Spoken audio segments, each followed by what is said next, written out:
Habari za wakati huu na karibu tuangazie utekelezaji wa miradi ya maendeleo inayotekelezwa na Halmashauri ya Wilaya Karagwe. Leo tunaangazia utekelezaji wa miradi mitatu ya kimkakati kwa mwaka wa fedha 2025-2026. Kianza na mradi wa ujenzi wa vyumba viwili vya madarasa na ofisi katika shule ya sekondari Kanono iliyopo kata ya Ihanda.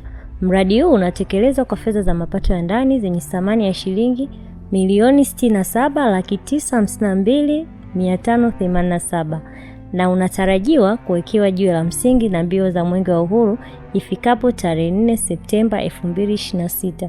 Ujenzi huu ni sehemu ya maandalizi ya kupokea wanafunzi wa kidato cha kwanza kwa mwaka 2027.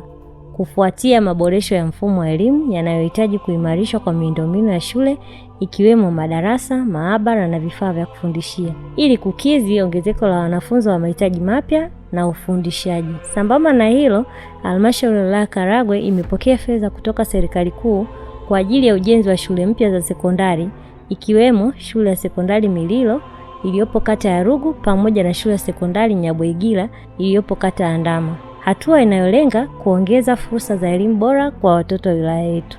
Mradi wa pili tunaoangazia leo ni ujenzi wa vizimba vya kutenganisha taka ngumu katika mamlaka ya Mji Mdogo Kayanga. Mradi huu unahusisha ujenzi wa vizimba viwili katika kata ya Kayanga na Bugeni kupitia ufadhili wa washirika na maendeleo kutoka jimbo la Furth nchini Ujerumani. Lengo la mradi huu ni kuboresha usimamizi wa taka ngumu, kuhamasisha utunzaji wa mazingira na kuongeza usafi katika maeneo ya makazi na biashara, sambamba na kuendeleza afya na ustawi wa wananchi. Mradi wa tatu na wa mwisho kwa leo ni ujenzi wa shule maalum ya Maguge yenye mchipuo wa lugha ya Kiingereza iliyopo kata ya Kihanga.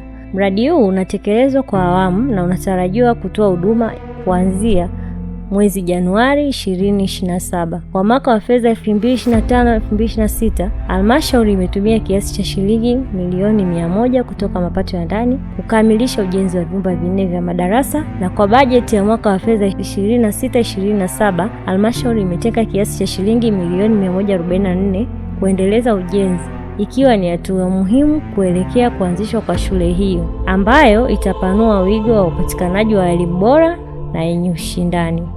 Endelea kufuatilia kurasa rasmi za Halmashauri ya Wilaya Karagwe ili kupata habari, taarifa na matukio mbalimbali yanayoendelea katika wilaya yetu.